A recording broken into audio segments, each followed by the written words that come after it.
បាក់ចិត្តបាក់ទឹកចិត្តដែរយើងអត់អាចផ្លាស់ទីបានឃើញចាក់អីចឹងចារំយំយប់នេះអត់លុក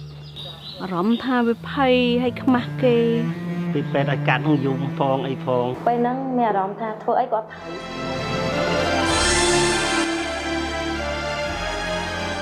ចៅខ្ញុំនឹងពីឆ្នាំជើងបានដឹងថាវាជើងហឹងអញ្ចឹងទៅវាដើរឲ្យរួចហ្មងលោកគ្រូពេទ្យស្គុណថាឲ្យខ្ញុំតែកន្លែងមណ្ឌលស្ដាងទៅជើងកូននឹងសួរដើររួចហើយ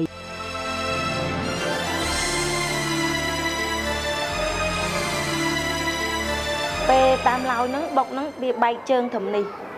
បែកខ្ទេចឆ្អឹងហ្មងហើយខាងនេះក៏បែកឆ្អឹងដែរ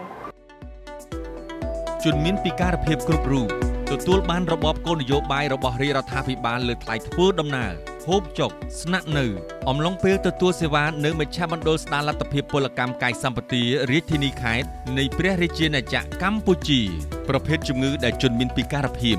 អាចមកទទួលសេវាកម្មនៅមជ្ឈមណ្ឌលស្ដារលទ្ធភាពពលកម្មកាយសម្បទារួមមានដាច់អវយវៈពិការឬខ្សោយមួយជំហៀងខ្លួនខ្សោយមួយកំណាត់ខ្លួនខ្សោយអវយវៈទាំង4វាយកពីកំណើតជើងខ្លីមួយជំហៀងពិការចលករខួរក្បាលវាយប្រអប់ជើងឬជើងខ្វេពិការស្វិតដៃជើងជំងឺដែលមានបញ្ហាសន្លាក់ចុះខ្សោយសាច់ដុំនិងពិការរាងកាយផ្សេងទៀតមជ្ឈមណ្ឌលស្ដារលទ្ធភាពពលកម្មកាយសម្បទាក៏ផ្ដល់នូវសេវាកម្មជូនជនមានពិការភាពដូចជាផ្ដល់ការព្យាបាលដោយចលនារួមមានការពិនិត្យនិងវាយតម្លៃពង្រឹងលំនឹងក្បាលដងខ្លួននិងត្រគាកការវឹកហាត់ដំណើរសេវាព្យាបាលចលនាពីចម្ងាយផ្ដល់ឧបករណ៍អវយវៈសពនិមិត្តនិងរណបផ្ដល់ឧបករណ៍ជំនួយការដើរនិងទ្រទ្រង់រាងកាយផ្ដល់រទេះរុញនិងសេវាបញ្ជូនទៅរកការវះកាត់ត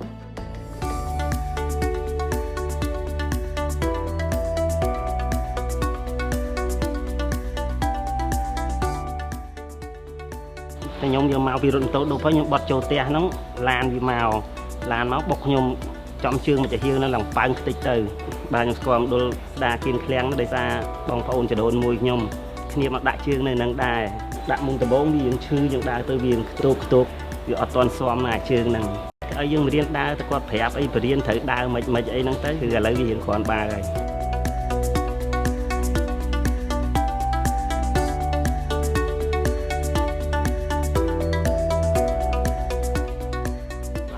ពេល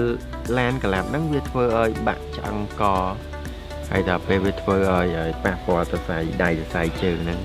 វាដើររួចប្រធានទីពេទ្យខេត្តតាកែវយើងគាត់ណែនាំប្រាប់ឲ្យមកមណ្ឌលស្ដារគាត់ជួយធ្វើចលនាមានភាពប្រសើរ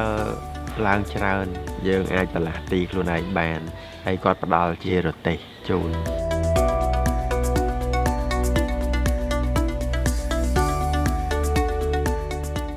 មជ្ឈមណ្ឌលស្ដារលទ្ធភាពពលកម្មកាយសម្បទា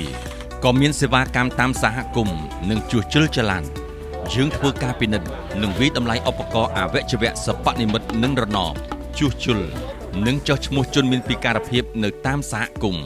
ក្រៅពីនោះយើងក៏មានសេវាសង្គមគិច្ចដោយបញ្ជូនជនមានពិការភាពទៅទទួលការបណ្ដុះបណ្ដាលវិជ្ជាជីវៈនិងសេវាផ្សេង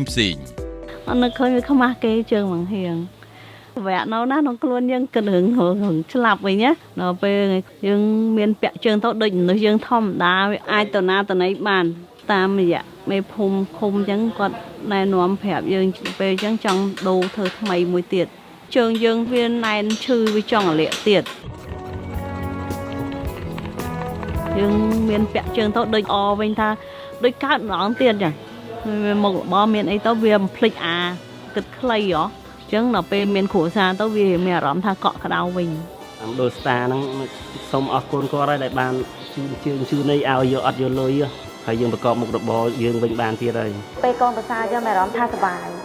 យចិត្តច្រើនគេផ្ដល់ដូចជាជើងសពនិមិត្តឲ្យជាស្បែកជើងឲ្យនៅធ្វើចលនាធ្វើឲ្យកូនរហូតជួយតាំងពីកន្លែងស្នាក់នៅតាំងពីផ្ដល់ជាថវិកាឲ្យយើងទិញបាយអីគ្រប់សពបែបយ៉ាងកន្លែងនឹងល្អទៅគូខ្ញុំមានទឹកចិត្តបានជួយចៅខ្ញុំគេត្រូវតែស្អីយើងដាក់ជើងទៅមុខអញ្ចេះទៅប្រហុញជើងយើងមកក្រោយឲ្យយើងធ្វើតាមដល់ផ្ទះខ្ញុំធ្វើអញ្ចឹងតាមគាត់ដែរពេលទៅមួយសាទៀតលោកគ្រូធ្វើអណូបនឹងឲ្យអូបទៅដើរបានប៉ុណ្ណឹងនិយាយទៅមណ្ឌលស្ដារឲ្យគាត់ឲ្យផ្ដល់សេវាឲ្យល្អក គាត់រស់រាយរាក់ទាក់ផ្ដល់រទាផ្ដល់អីឲ្យដោយមិនគិតថ្លៃអាទាហ្នឹងវាជួយបានច្រើនវាជួយនៅការបលាស់ទីធ្វើចលនាធ្វើអីបត់អាទាហ្នឹងក៏យើងអាចប្រកបមុខរបររកស៊ីបានដែរផ្ដាំផ្ញើទៅអ្នកពិការភាពគ្រប់គ្នាតស៊ូកំបាក់ទឹកចិត្ត អញ្ចឹងហើយឲ្យកូនមានបានត្រូវនៅខ្ពង់ខ្ពស់កុំឲ្យមានគេរើអាំងជនពិការ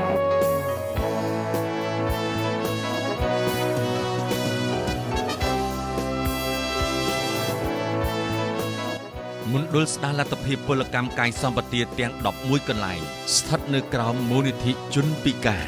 នៃក្រសួងសង្គមគិច្ចអតីតយុទ្ធជននិងយុវនីតិសម្បទា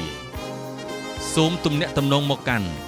មជ្ឈមណ្ឌលស្ដារលទ្ធភាពពលកម្មកាយសម្បទាគៀនឃ្លាំងទូរស័ព្ទលេខ023 430 304 មជ្ឈមណ្ឌលស្ដារលទ្ធភាពពលកម្មកាយសម្បទាភ្នំពេញទូរស័ព្ទលេខ012 664 813 មជ្ឈមណ្ឌលស្ដារលទ្ធភាពពលកម្មកាយសម្បទាខេត្តក្រចេះទូរស័ព្ទលេខ017 307 077 មជ្ឈមណ្ឌលស្ដារលទ្ធភាពពលកម្មកាយសម្បទាខេត្តព្រៃវែង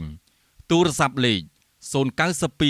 703 739 មជ្ឈមណ្ឌលស្ដារលទ្ធភាពពលកម្មកាយសម្បទាខេត្តព្រះសីហនុទូរស័ព្ទលេខ012 514 055 មជ្ឈមណ្ឌលស្ដារលទ្ធភាពពលកម្មកាយសម្បទាខេត្តកំពង់ស្ពឺទូរស័ព្ទលេខ060 931 269 មជ្ឈមណ្ឌលស្ដារលទ្ធភាពពលកម្មកាយសម្បទាខេត្តកំពង់ឆ្នាំងទូរស័ព្ទលេខ026 988 691 មជ្ឈមណ្ឌលស្ដារលទ្ធភាពពលកម្មកាយសម្បទាខេត្តបាត់ដំបងទូរស័ព្ទលេខ053 953 567 មជ្ឈមណ្ឌលស្ដារលទ្ធភាពពលកម្មកាយសម្បទាខេត្តកំពង់ចាមទូរស័ព្ទលេខ095 255 184 មជ្ឈមណ្ឌលស្ដារលទ្ធភាពពលកម្មកាយសម្បទាខេត្តសៀមរាបទូរស័ព្ទលេខ017 969 600 មជ្ឈមណ្ឌលស្ដារលទ្ធភាពពលកម្មកាយសម្បទាខេត្តតាកែវទូរស័ព្ទលេខ032 931 293 មណ្ឌលស្ដារលទ្ធភាពពលកម្មអ្នកជំងឺខួរឆ្អឹងខ្នងខេត្តបាត់ដំបងទូរស័ព្ទលេខ077 549 445